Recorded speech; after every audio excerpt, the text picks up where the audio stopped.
So you guys really seem to like the last video where we did 7 Jeep mods that I would avoid if I was doing them in 2023. However, a biggest amount of comments was about things that I would do. So modifications that I have installed on my Jeeps before that I really liked and that I would do again. What I do want to tell you though is wait till the end, because I've got a good piece of advice that I think could save you a lot of money, and then also make sure that your Jeep build is done properly right away.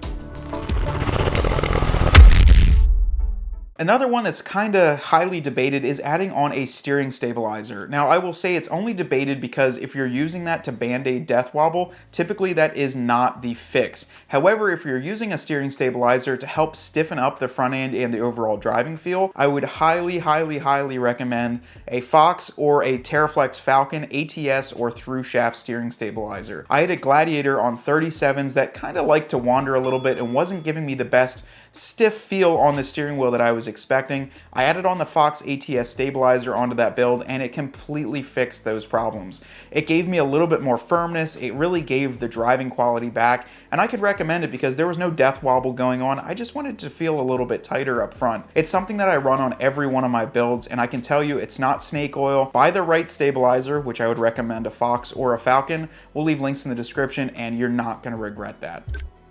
Much like we talked about in the last video, I have done it before where I've wired up a single relay to a single switch, drilled a hole in the dash, crawled underneath the seat, and really reached as far as humanly possible to make sure that wiring comes in. I would highly recommend, if you've got the budget for it, to install a nice switch system. Now these can be had through the factory auxiliary switches, S-Pod systems, the Rough Country MLC6, or even the aux beam, which we actually tagged in that last video. There's a ton of good options, and I would highly recommend doing that because you're only going to need to run one wire inside the cab, and then you can wire everything else right under the hood. It saves a ton of time. It makes the wiring a lot safer if you're just getting into wiring electrical items, and also it just looks cleaner on the inside of the cab. Another mod that I would definitely do again, if you guys remember back a few months ago, or if you're new to this channel, be sure to check out the 9 Amazon Wrangler mods that we installed. I loved most of those, and I gotta say I'm still running pretty much all of them in my Jeep, but the biggest one I have used over and over again is the YETI Cup Holder Adapter. That goes in so tightly, squeezes in and really tightens up in that cup holder, and not only do I use it for my larger YETI mugs,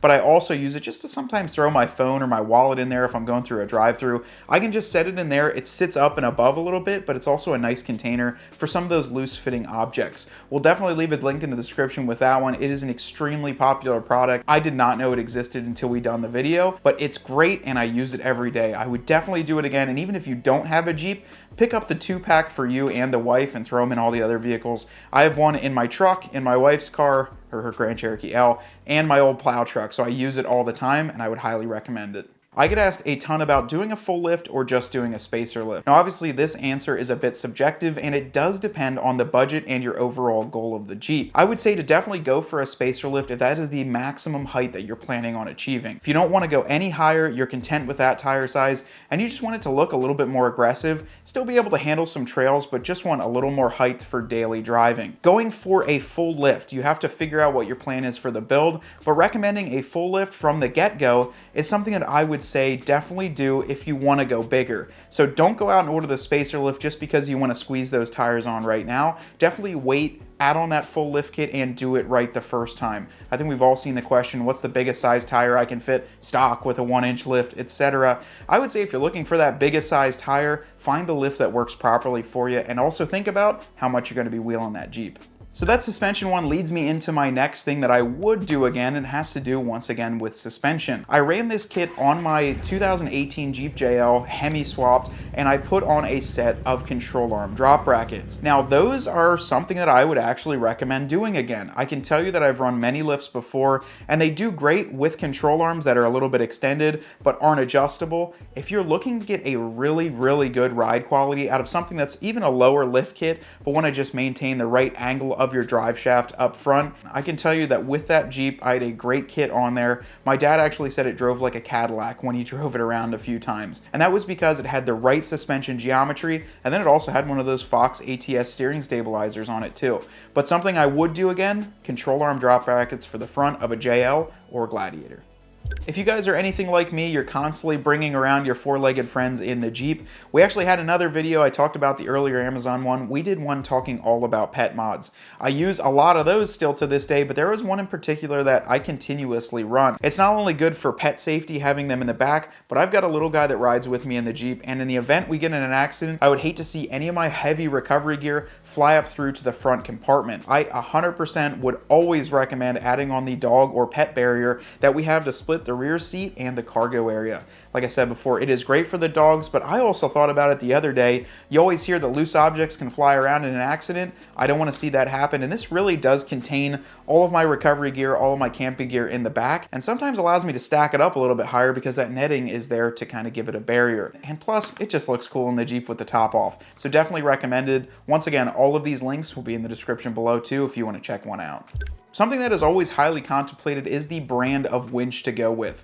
I have always been a firm believer that you buy once, cry once, and you can pay for good quality. I would rather have a good winch and not need it than need a good winch and not have one on my Jeep. It is why I always go with a Warn winch. I have run pretty much every model, every type, from the XD9000s, the Xeons, the 9.5 CTIs. I have always run them on my Wranglers. And even if you're not using them even once a month or once a year, when you do need to rely on that winch, I will tell you it pays you back tenfold to buy a little bit more quality. Now with Warn, they have adapted a few of these different winches to be more budget friendly. The recent edition of the Warn VR series in 8,000, 10,000, and 12,000 allows you to still get that Warn name at a nice lower price point. With my Jeep, I do have a Warn sitting ready to go on it, but you're gonna have to wait till I get those bumpers powder coated, and we're gonna get that installed as well. Over the years, I have had plenty of Wranglers that have been underpowered, overpowered, and had way too big of tires on it. The very first time I re-geared a Jeep was on my 1997 Jeep Wrangler TJ, and after I put the lift and 35s on that Jeep, it just would not move out of its own weight. You only had a 4-cylinder and a 5-speed manual, so it was a very tricky time to even have to use the 5th gear. I was getting passed uphill by tractor trailers on the highway. Let's just say it was very bad. First time I ever did the re-gear was way back then. I was about 17 years old, and we put a 488 gear ratio in.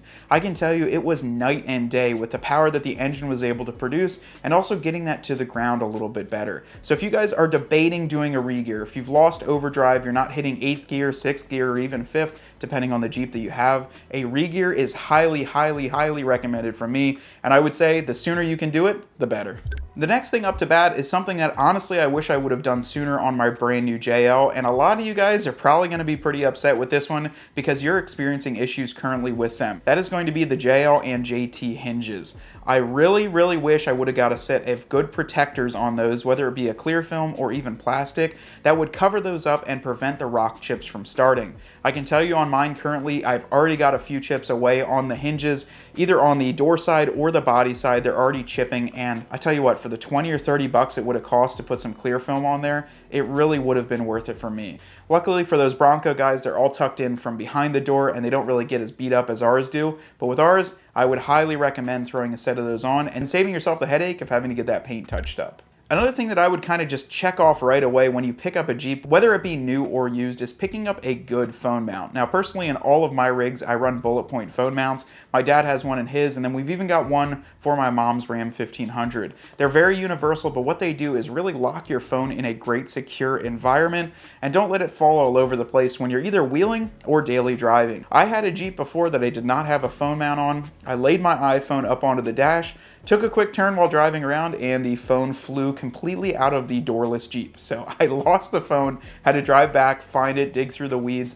And I will tell you, I really wish I would have had bought in the mount at that point. Use your money a little bit, get a nice phone mount from Bullet Point. That's who we recommend and is a great friend of the channel too. But protect that phone and get it nice and tight and out of the way. Last but not least, something that is going to save you an absolute ton of money, save you headaches, save you times arguing with the wife over why you ordered so many parts and they're showing up at the front door. And that is going to be to figure out what you want to do with your Jeep build before you start ordering parts. So I've seen this one a lot, and I will be 100% honest with you guys, I'm guilty of it as well. I've gone through thinking I want to do one thing with the Jeep, and then just to completely upend that and go to the other side. Now what I mean by that is that on YouTube currently, just as I am, I'm an influencer on here, and we're talking about different products that I recommend. Now whether or not you decide to purchase it based on our experience is completely up to you, but I just want to show you all that information right in front of you. I would say the biggest key to building a new Wrangler, building a new glide radiator is deciding that before you spend the money. Spend some time on YouTube, spend some time camping, look some videos up, or even go out rock crawling and see what's worked with other people. The beauty of having social media and networking is that you're able to see all of this at the blink of an eye. You can go on YouTube and look up that coilover kit or see how that bumper fits with this winch. You can really do a ton of research before you buy it and then decide that you don't really like it or you didn't like the way that you had to cut that off to install it. If you're going overlanding, you might not need the 8-inch lift with coilovers and fully adjustable long arm suspension that's going to require you to grease them every 1,000 miles.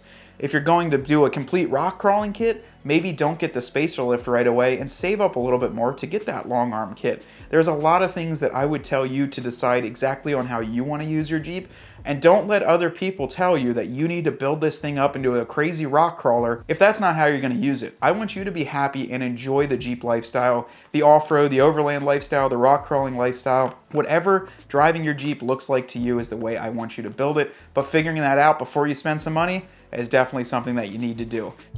I hope this list was helpful to you guys. This was 11 things and kind of a little bit more thrown into there that I would do again in 2023. Wanted to be a little bit more positive and show you things that I would do so you can take this, use it as a little bit of information, and hopefully build your Jeep into the most badass that it has ever been. But until next time, my name is Matt with Dirt Road Cred. Get out there and earn yours.